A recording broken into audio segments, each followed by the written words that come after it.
उसकी हेल्प करें कि आधा घंटा 1 घंटा मरीज को खराब होने से बचे। उस चीज़ को हम डिस्कस करें। इसके बेसिक है, मतलब फर्स्ट एड है। जब तक हमें प्रॉपर मेडिकल हेल्प नहीं मिलती, कोई भी आदमी किसी को जो सहायता देता है उसकी जान बचाने के लिए, बीमारी को आगे बढ़ने से रोकने के लिए, उसको फर्स्ट एड बोलते हैं। ट्रीटमेंट नहीं है, ये सिर्फ इमरजेंसी वर्क है। आपको कई बार होता है कि सड़क पे जा रहे हो, एक्सीडेंट हो गया, कार में आग लग गई, कोई जल गया है, एक्सीडेंट हो गया, सिर की चोट लग गई, कहीं चोट लगी, खून बह रहा है, जब तक हॉस्पिटल पहुंचेगा तब तक खत्म हो जाएगा। जो अपना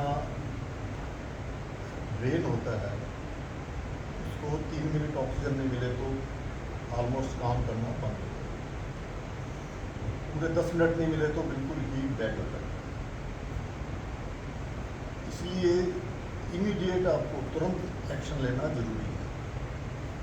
एक्सीडेंट हुआ, जो हुआ, तुरंत उसको यदि सांस नहीं चल रहा, सांस देना है, हार्ट नहीं चल रहा, हार्ट चलाना है, ताकि उसका ब्रेन डेड ना हो। सांस अपने लेते हैं नाक से, मुंह से, सांस की नली के द्वारा दोनों फेफड़ों में जाता है। सांस लेने से क्या, ऑक्सीजन अंदर गई है। अब इस ऑक्सीजन को ब्रेन तक पहुंचना जरूरी है। तो ब्रेन पे पहुंचने के लिए खून की मिल जाएगी ऑक्सीजन, खून में चली जाती है ऑक्सीजन। खून को ऊपर कौन भेजेगा, पंप कौन करेगा खून को, हार्ट करेगा। तो हार्ट चलना जरूरी है, सांस लेना जरूरी है। सांस का रास्ता साफ होगा तभी ऑक्सीजन अंदर जाएगी। 3 चीज़ें ABC बोलते हैं। जिंदगी चलाने के लिए ABC की जरूरत है। एयरवे, ए से एयरवे मतलब सांस का रास्ता खुला रहना चाहिए। B से ब्रीदिंग, सांस लेगा तभी रास्ता खुला, तभी काम आएगा कि सांस लेगा। रास्ता खुला और सांस लेना बंद हो जाए तो ऑक्सीजन नहीं जाएगी। फिर उस ऑक्सीजन को ब्रेन में पहुंचने के लिए हार्ट चलाना चाहिए। बाकी सब ऑर्गन भले 1 घंटा ऑक्सीजन, जैसे किडनी में 1 घंटा ऑक्सीजन नहीं मिले काम करेगी, लीवर काम करेगा, पर ब्रेन है अपना, एक बार डेड हो गया दोबारा जिंदा नहीं होता। चमड़ी पे चोट लग जाती है, दोबारा चमड़ी बन जाती है। लीवर थोड़ा नुकसान होता है, दोबारा ग्रो भी कर जाता है।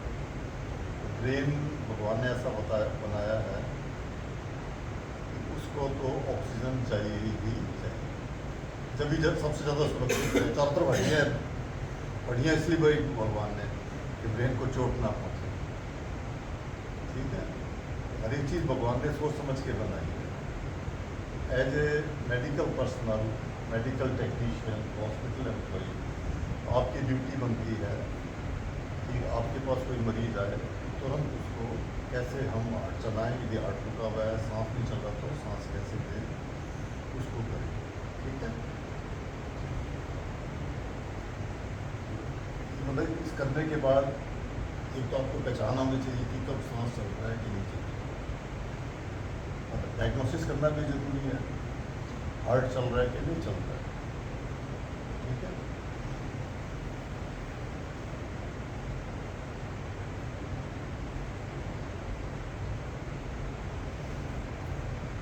तो ये आर्टिफिशियल देखते हैं ये काम कैसे करता है। इसको दबाते हैं हम, ऊपर से दबा रहे हैं इस हड्डी को, नीचे हार्ट है, पीछे रीढ़ की हड्डी है। ठीक है, इनके बीच में सैंडविच दबता है, हार्ट दबता है तो उनको ऊपर भेजता है। ठीक है, हार्ट चल नहीं रहा, हार्ट दबाओगे, यदि साइड से दबाओगे हार्ट दबेगा नहीं, क्योंकि साइड से पीछे दबाव नहीं देने वाली चीज़, तो उसको बिल्कुल सेंटर से दबाते हैं। जो हम गलती करते हैं साइड से दबाने लगते हैं, सोचते हैं हार्ट यहाँ पर है और इधर से दबाना शुरू करें, उससे हार्ट पे प्रेशर नहीं आता। प्रेशर देने के लिए बिल्कुल सेंटर में दबाना जरूरी है। 4 से 6 मिनट के अंदर ब्रेन की डैमेज शुरू हो जाती है, 10 मिनट में बिल्कुल डेड हो जाता है, तो इस 10 मिनट के अंदर that is the golden period है, उसी में आपको करना पड़ेगा।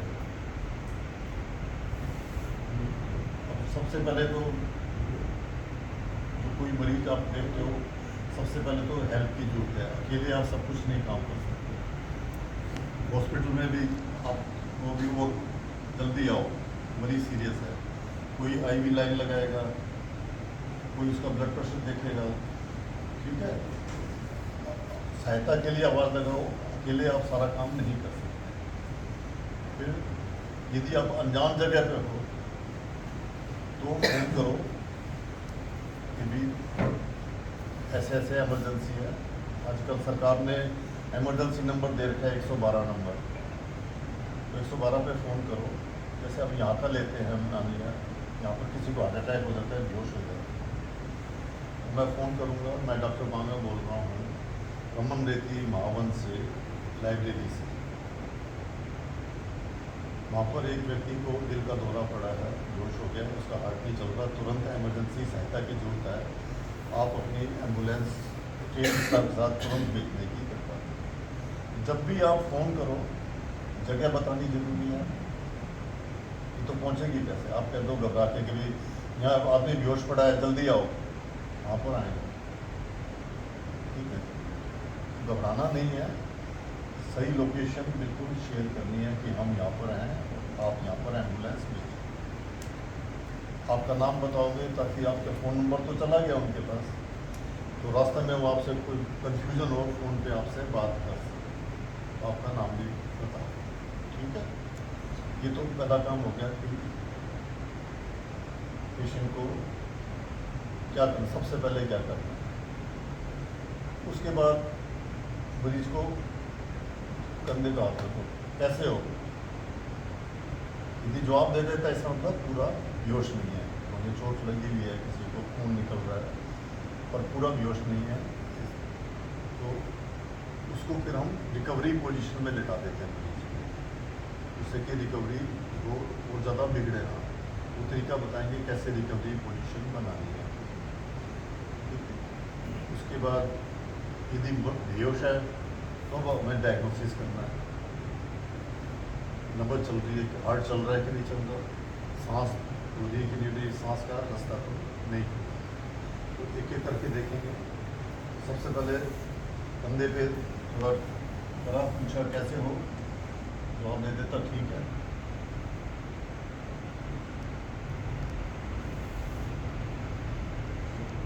पेशेंट को नीचे आपने लिटा दिया। फिर होता है रिकवरी पोजीशन।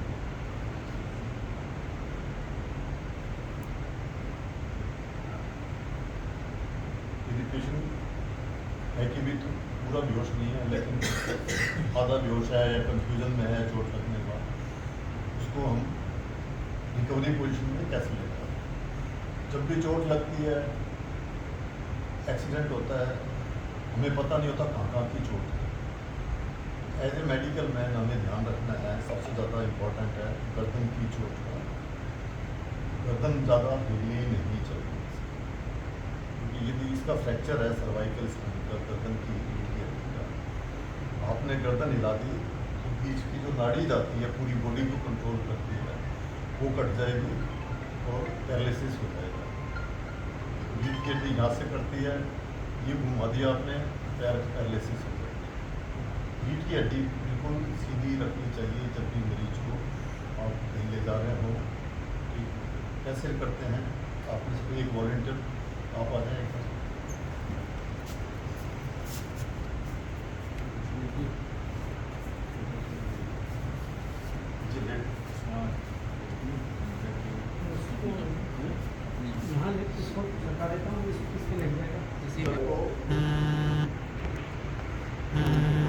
कान के पास ले जाए, गर्दन को सपोर्ट करो।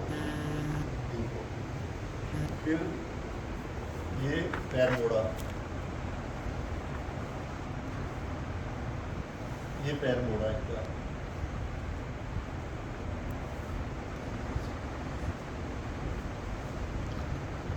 सपोर्ट किया, ये पैर मोड़ा। अब मुझे पूरा शरीर एक साथ मोड़ना है, तो अकेला हूँ तो मैं यहाँ ऊपर से पकड़ूंगा 1 2 3 पूरा शरीर। पूरी रीढ़ की हड्डी सीधी लाइन में घूम गई। बाकी ये रीढ़ की हड्डी पे कोई नहीं। अब इनका इस हाथ से, खुद के हाथ से ही गर्दन सपोर्ट हो रही है, इस पैर से रीढ़ की हड्डी सपोर्ट हो रही है। ठीक है, जो गलती हम करते हैं कि जैसे ये यूं करने की कोशिश करेंगे, ट्विस्ट हो जाएगी, मुड़ गया, गर्दन मुड़ गई, गर्दन का ध्यान है। तो एक हाथ से बहुत आसान है करना। ये करा, ये पैर मोड़ा और सपोर्ट करते हैं 1 2 3 एक साथ पूरा घुमा। पूरा एक साथ सपोर्ट कर। एक बार करके कौन बताएगा?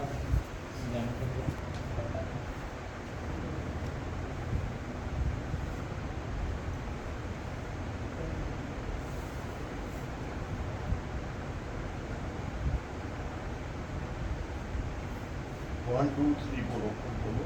ठीक है, ऊपर और नीचे से पूरा एक साथ सपोर्ट करो।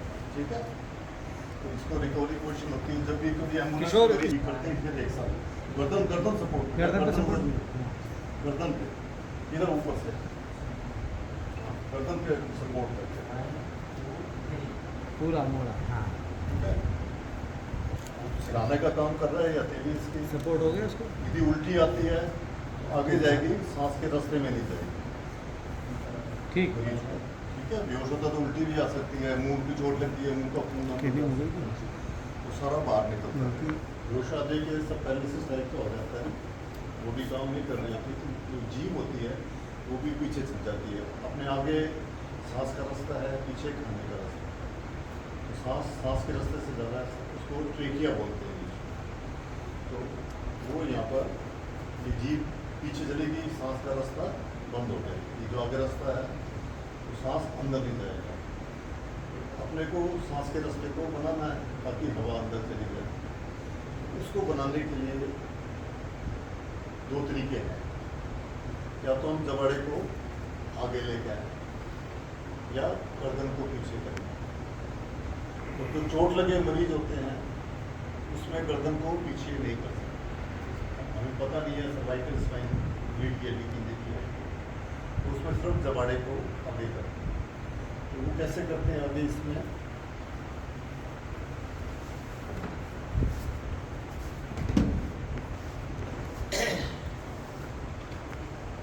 ये अपना जबाड़ा है, यहाँ पर एक ये जगह है जहाँ पर ये जबाड़ा ऊपर जाता है, इसको बोलते हैं एंगल ऑफ मैंडिबल। ठीक है, ये सबका ये यहाँ से यूँ जबाड़ा है ना, यहाँ से जा रहा है फिर ऊपर चला गया। तो जो ये कोना है इसको एंगल ऑफ मैंडिबल बोलते हैं। तो अपने को इसको जो सिर्फ है ना ये है, इसको आगे की तरफ हाँ ऊपर लाएंगे तो जीभ ऊपर चली जाएगी। ठीक है, और जो जिसमें चोट नहीं लगी हुई उसमें गर्दन को फिर यूँ करते हैं। तो देखो इसको मैं दिखाता भी हूँ आपको। मैं सांस दूंगा, इसके फेफड़े फूलेंगे, इसके अंदर फेफड़े बनाए हुए हैं मेंढक लिए। ठीक है, तो मैं इसका ये है सीधा मैं सांस दे रहा हूँ इसके अंदर। ठीक है, बोलते कोई फेफड़ा नहीं फूला। ठीक है, अब मैं इसका रास्ता खोल देता हूँ। अब देखना फेफड़ा फूलते कि नहीं। फूल गया ना फेफड़ा।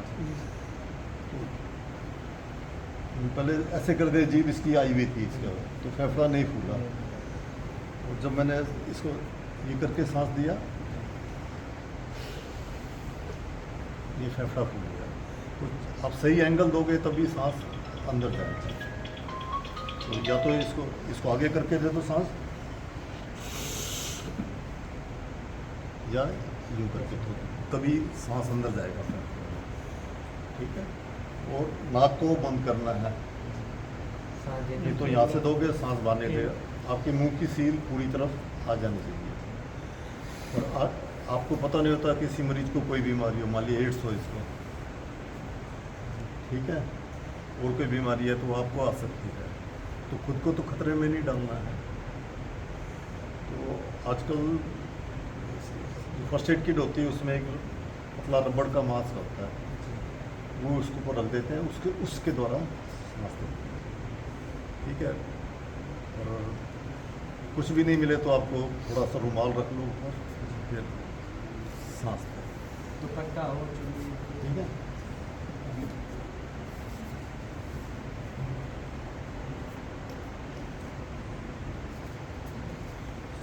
साफ कर दूंगा।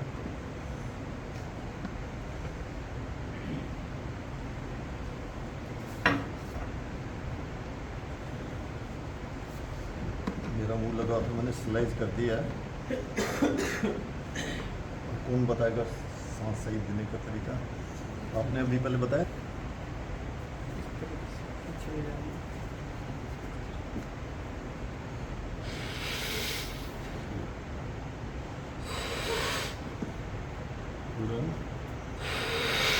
अब इसका नाक खुला छोड़ो और ऐसे रखो। अब दे दो सन।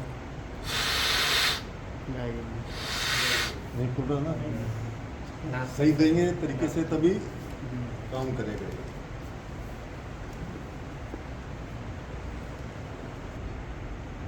ठीक है, 1 सेकंड सांस देना, फिर 1 सेकंड रुकना है, फिर 1 सेकंड सांस देना। मतलब 2 सांस देते हैं, ठीक है। 30 बार हाथ को दबाएंगे, 2 बार सांस देना। 1 बार सांस को देना, 1 सेकंड वेट करना, फिर 1 बार सांस को और देना। कभी कभी मुंह से बिल्कुल ही खुला हो नहीं सकते, जबड़ा टूट गया, बिल्कुल बंद हो गया, तो नाक के द्वारा सांस लेते हैं। फिर हार्ट को कैसे दबाना है? हार्ट को दबाने के लिए ज़्यादातर लोग गलती करते हैं, राइट साइड हार्ट सोचते हैं लेफ्ट साइड में, तो लेफ्ट साइड को दबाते रहते हैं। वो हार्ट नहीं दबता, सिर्फ हड्डियाँ टूट जाती हैं, कोई फायदा नहीं है। उसके लिए कैसे पहचान करनी है हार्ट कहाँ दबाना है? अपने यहाँ पर देखो, ये खड्डा है, ठीक है, सबके खड्डा है। इस खड्डे से नीचे आओ, एकदम बिल्कुल सेंटर में। एक जगह आके हड्डी खत्म हो जाएगी, नरम हिस्सा आ जाएगा, ठीक है। ये मतलब बीच की बोन, ब्रेस्ट बोन बोलते हैं, स्टर्नम बोलते हैं, ठीक है। अपने को पता। और इस बोन के जो निचला हिस्सा है, सबसे हड्डी, जैसे यहाँ से लेके यहाँ तक हड्डी है, 1 2 3 हिस्से कर लिए। जो नीचे वाला हिस्सा है, 1/3 हिस्सा है, उसके ऊपर हमने प्रेशर देना है, ठीक है। यहाँ पर नहीं देना, सेंटर में देना है। दूसरा तरीका है, ऊपर करें, ये छाती का किनारा है, ये छाती का किनारा है ना, इसके साइड से ऊपर आए, ये सेंटर में आ गया। इसके ऊपर जो हड्डी है, 2 उंगल ऊपर, वो जगह है प्रेशर देना। जो नरम जगह है, उससे 2 उंगल ऊपर प्रेशर देना है। प्रेशर कैसे देना है आपने?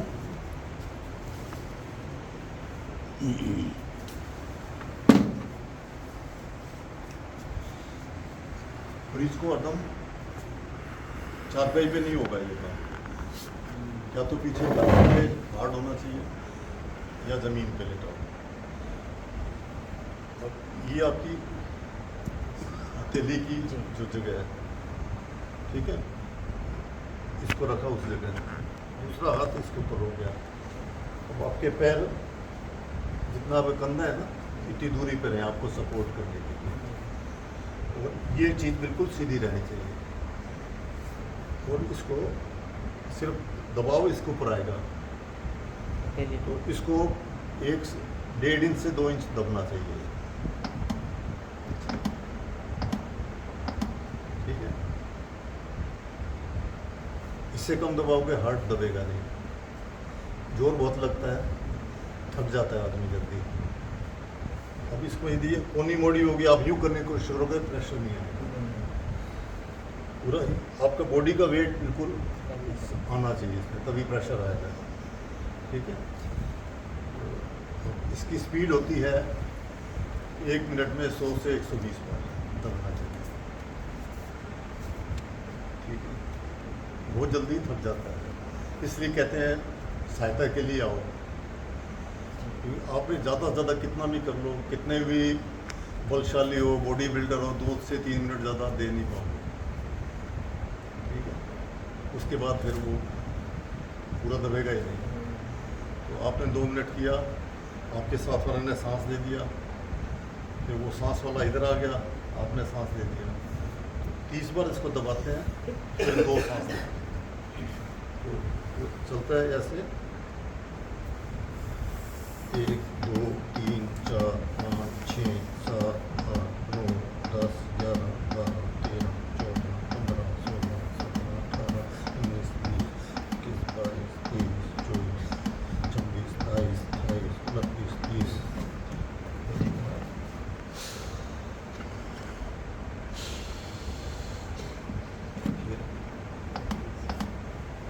ये आपका चलता रहेगा। 30 बार ये, 2 बार सांस। ठीक है,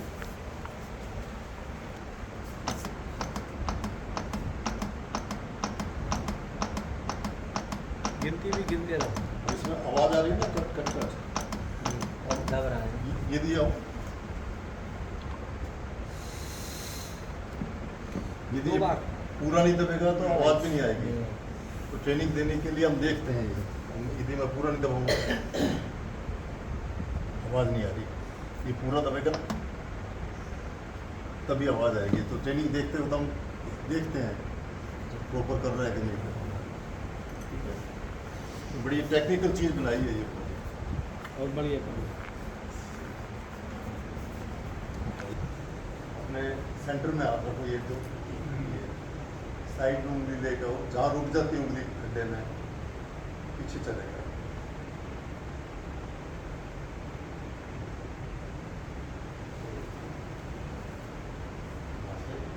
उंगली ना उंगली है, नीचे को धड़कन आ रही है। एक खड्डा होता है, इसमें हम नब्ज को देख ठीक है। नब्ज देखो, नब्ज आ गई है तो हाथ दबाना बंद कर देंगे। नब्ज नहीं आ रही तो कई बार पूछते हैं कब तक देते रहे। टाइम पीरियड कोई नहीं है, आधा घंटा कम से कम मानते हैं मरीज की हमें कोशिश करनी चाहिए। ठीक है, या फिर मेडिकल हेल्प आ जाए, या कोई डॉक्टर आपके साथ हो कह दे कि भी नहीं अब दबाने का कोई फ़ायदा नहीं है, इसका बंद करो, या फिर आप खुद भी होश होने लग जाए। वो जोर लगता है, वो कोई हेल्प करने वाला नहीं हो तो आप ज़्यादा नहीं कर पाओगे। तो आप ज़्यादा करोगे खुद के हार्ट अटैक आ जाएगा। तो इमरजेंसी में ये एकदम ध्यान रखना है, किसी की भी सहायता करोगे खुद की लाइफ डेंजर में नहीं लगेगी। डूब रहा है, आपको तैरना नहीं आता, आप भी नदी में कूद गए तो आप भी डूबोगे। ठीक है, आग लग रही है, सिलेंडर पड़े हैं, खूब सारे ब्लास्ट हो रहे हैं, किसी को बचाने जाओगे आप भी फंसोगे। मेरे को ऐसा निकालना है तरीका कि खुद की जान खतरे में ना हो तो दूसरा भी बच जाए। ठीक है,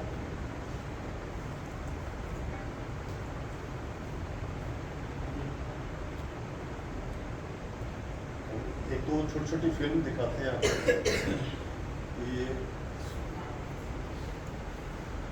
रखने को कुछ सांस ले रहा हो तो आपकी गर्दन पे पता चल जाएगा सांस आ रहा है कि नहीं आ रहा, सुनाई दे जाएगा सांस आ रहा है कि नहीं आ रहा।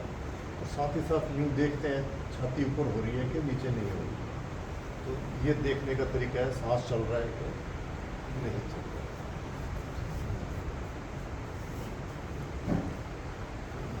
ये मतलब बेसिक बातें हैं CPR की, इसकी प्रॉपर ट्रेनिंग होती है। बेसिक बातें बताइए, मतलब सिखाने में, सब बात सिखाने में कम से कम 5 से 6 घंटे पूरा दिन चाहिए। ठीक है, आपको कुछ सवाल हो इसके बारे में? कोई मन में प्रश्न पैदा हो, कोई जिज्ञासा हो कि ये चीज़ और बतला पूछना है हमें, पूछो। आपका बेसिक प्रोटोकॉल रहेगा। कोई इमरजेंसी आती है, सबसे पहले आपको देखना है, मतलब आप कहीं भी हो कि मरीज डेंजर में तो नहीं है, खतरे में तो नहीं है, हम खुद खतरे में तो नहीं है। सड़क पे है तो किनारे पे ले जाओ, कहीं आग लग रही है दूर ले जाओ, ठीक है। मरीज को सबसे पहले मरीज को सेफ करो, उसके बाद उससे अंदर और पूछो कि बेहोश है कि नहीं, पता चले आपको मरीज बेहोश है कि ठीक है। तीसरा, बेहोश है, आवाज़ लगानी है, हेल्प हेल्प हेल्प, हमारी सहायता के लिए आओ। और जिसके पास भी फ़ोन है, फ़ोन करके लोकेशन देनी है यहाँ पर है। उसके बाद सबसे पहले देखो सांस चल रही है या नहीं चल रही, हार्ट चल रहा है कि नहीं चल रहा, वो आपने विद इन 10 सेकेंड्स 10 सेकेंड के अंदर देखना है, ठीक है। उसके बाद आपने आगे कोशिश कर, सांस नहीं चल रहा तो सांस देना है, हार्ट नहीं चल रहा तो हार्ट देना है। बाहर तो with in 2 to 3 minutes ambulance पहुँच जाती है, मैं आपको बाद आधा घंटा घंटा नहीं, तब तक खुद कोशिश करते रहे।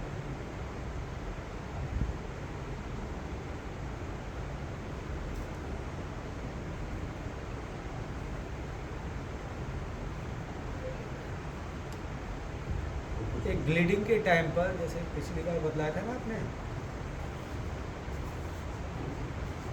अपने यहाँ पर एक हड्डी होती है, यहाँ 2 हड्डी होती है, यहाँ बांधेंगे तो 2 हड्डी के बीच में प्रेशर पूरा नहीं पहुँचेगा, तो ये बांधते हैं तब एक हड्डी के ऊपर बांधते हैं, यहाँ भी एक हड्डी है, यहाँ भी एक हड्डी है, उसको बांधा, और ये पूरा प्रेशर नहीं आता।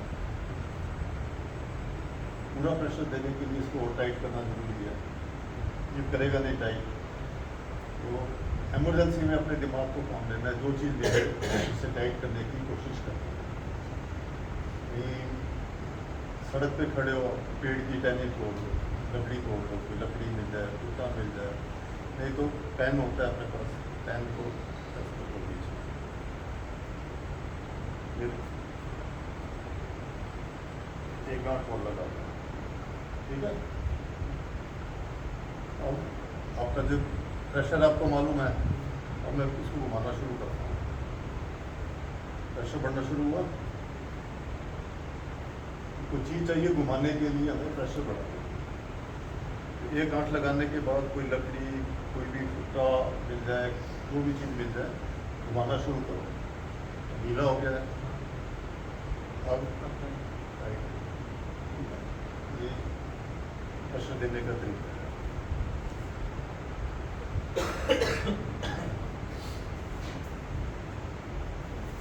तो डायरेक्ट प्रेशर दो, जैसे दे रखा है, या वो तो यहाँ से आ रही है वहाँ पे दबाते हैं, ठीक है। या फिर ये बीच में जैसे लकड़ी फंसा के बताया है, कंधे का होता है,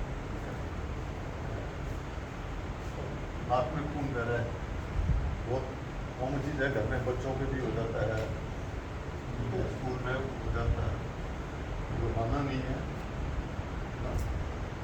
अपने नाक के 2 हिस्से होते हैं, ऊपर सख्त है, हाथ लगाते हैं, नीचे नरम है, तो सख्त है वो हड्डी के कारण है, नरम है सिर्फ उसमें हड्डी नहीं है,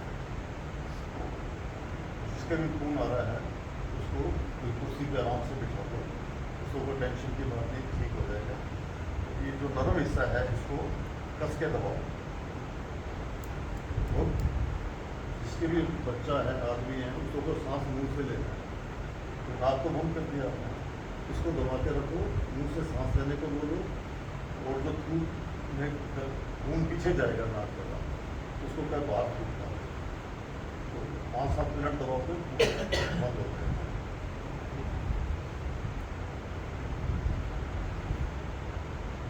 घाव वगैरह कोई है, साफ कपड़ा रखना है, पानी से धो सकते हैं, सिर्फ एमरजेंसी ठीक है जब तक कि डॉक्टर नहीं मिलता। एक ये इम्पोर्टेंट चीज़ है बड़ी, लड़ाई झगड़े होते हैं, दंगे हो रहे हैं, किसी ने चाकू मार दिया पेट में, छाती में मार दिया, आपने देखा कि आपके पास ले आए बता दें, तो कभी भी जो चीज़ अंदर गई हुई है उसको बाहर नहीं निकालना, बर्फ तोड़ने वाला सूगा होता है वो घुसा देते हैं कढ़ाई में। आपको इमरजेंसी में ये करना है कि उसके आसपास थोड़ा कोई रुई वगैरह रख दो। सड़क पे खड़े हो, कहीं नहीं कुछ नहीं है तो पेड़ के पत्ते तोड़ के आसपास रख दो, चाकू हिले नहीं तो उसको हॉस्पिटल ले।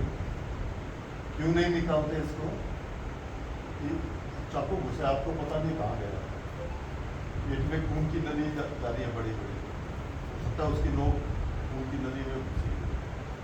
जब तक अंदर है खून बाहर नहीं निकलता, जैसे चाकू बाहर निकालोगे वो खून का फौरा चलता है।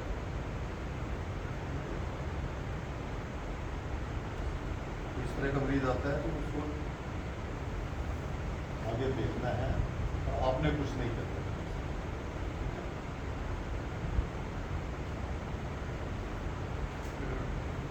यहाँ भी कई बार देखा है मैंने रमनती में, जब गुरु पूर्णिमा और में आते हैं बहुत लंबी लंबी लाइन लग जाती है, गर्मी होती है, कहीं खड़े खड़े बेहोश हो जाते हैं, गिर जाते हैं।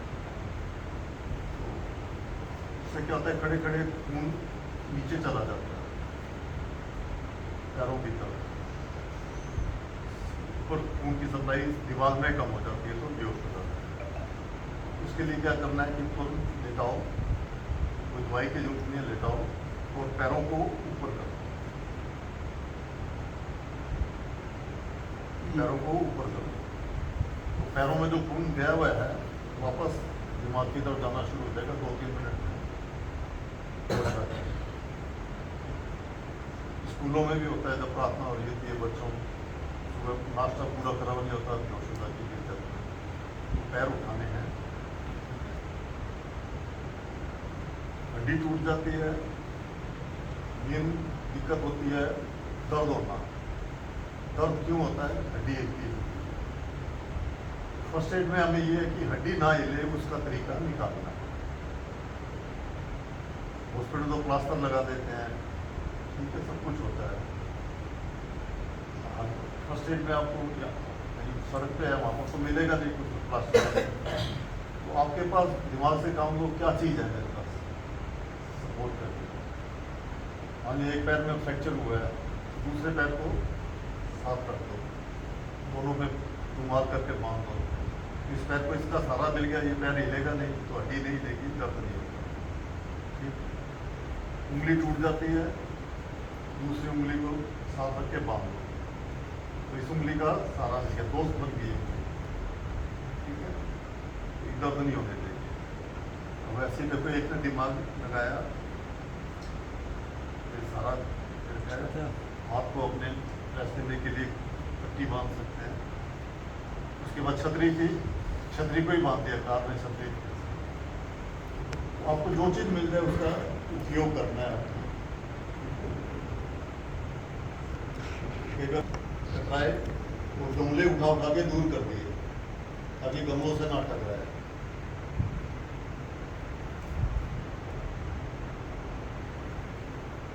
दौरे धीरे धीरे रुक जाते हैं। दौरे रुकने के बाद देखते हैं सांस चल रही है कि नहीं चल रही। फिर ये रिकवरी पोजीशन इसने बना दी ताकि कोई उल्टी वगैरह आए तो अब ये देखेगा सांस चल रही है कि नहीं चल रही। सांस का रास्ता किया, अब ये अपनी चेहरे को ले गया उधर, सुनने की कोशिश कर रहा है सांस चल रहा है कि नहीं चल रहा। सांस चल रहा था तो आगे इसने कुछ नहीं किया, आराम से रिकवरी पोजीशन में भी डाल दिया। ये 1-2 मिनट में ठीक हो। खाना खा रहे थे, 1-2 पैग लगाए होते हैं, पता नहीं होता, बड़ा खाना खा के इसके गले में अटक जाता है। ठीक है, बड़ी सीरियस कंडीशन होती है उस टाइम। सांस आना बिल्कुल बंद हो जाता है, बोलना बंद हो जाता है। मरीज आमतौर पे बहुत मुश्किल में होता है। तब उस टाइम क्या करें, सबसे पहला तरीका है इसको थोड़ा आगे झुका दें और बीच में बिल्कुल जो बीच की जगह रीढ़ की हड्डी के ऊपर खूब जोर से झटका मारें। देखें कैसे करते हैं।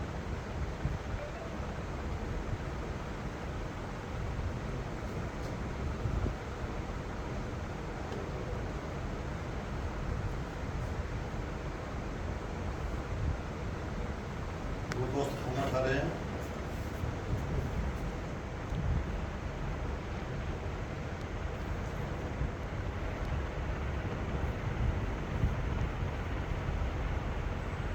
ये अभी बता रहा बोल नहीं पा रहा हूँ मैं, गला पकड़ेगा बीच में।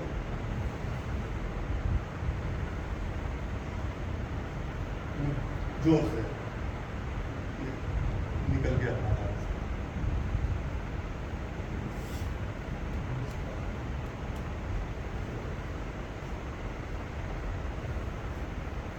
फिर आगे हमें आगे ट्रेनिंग, आपको तैरना आता है तो आप जाएं बचाने के लिए। तैरना नहीं आता, आसपास कोई पेड़ है, पेड़ की टहनी तोड़ के उसके पास फेंको, कोई रस्सी मिल जाए, रस्सी उसके पास फेंको, साथ ही साथ खुद शोर बचाओ, सहायता करो, सहायता करो, सहायता करो।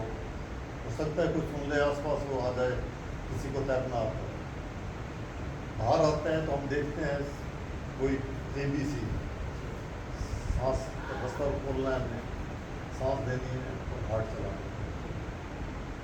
उसको लिटा देते हैं, उल्टा लिटा के तब तो पानी वाली गैस निकाल देते हैं, फिर सीधा करके उसको आर्टिफिशियल रेस्पिरेशन और हार्ट।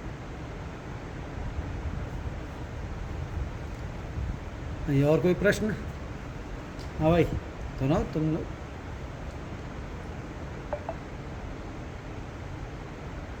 आज का ये सेशन बहुत ज़ोरदार, बहुत जैसे जीवन के लिए वायु की आवश्यकता होती है, सब जगह उपलब्ध है, लेकिन वायु पहुंचनी चाहिए शरीर में। तो डॉक्टर साहब ने वायु जैसी इम्पोर्टेंट चीज़ के विषय में हमको बतलाया कि जीवन को कैसे बचाया जा सकता है। तो डॉक्टर साहब के लिए आप परिचित है ही सब लोग, डॉक्टर ब्रजभूषण जी बांगा, आप हिसार से पधारे हैं, बहुत प्रसिद्ध सर्जन हैं और महाराज जी के बड़े कृपा पात्र हैं, और हर वर्ष अनेकों बार अस्पताल के माध्यम से रोगियों की सेवा भी करते हैं। आज डॉक्टर साहब ने ये बहुत बड़ा इम्पोर्टेंट सब्जेक्ट चुन करके हमको प्रशिक्षित किया। यहाँ से बहुत से विद्यार्थियों को भी किया, संत महात्मा भी थे, स्टाफ के लोग भी थे। तो मैं समझता हूँ कि कुछ लोगों ने भी इस विधा को सीख लिया, तो ये मानवता के लिए, समाज के लिए बहुत ही लाभदायी होगा। अब मैं आश्रम की ओर से, चिकित्सालय की ओर से बात तो नहीं कर रही है, डॉक्टर साहब को किन शब्दों में धन्यवाद दूँ, लेकिन आपने बहुत अच्छा किया। आपके प्रति बहुत बहुत आभार, बहुत बहुत धन्यवाद। जय श्री कृष्ण। बिल्कुल भी मुश्किल काम नहीं।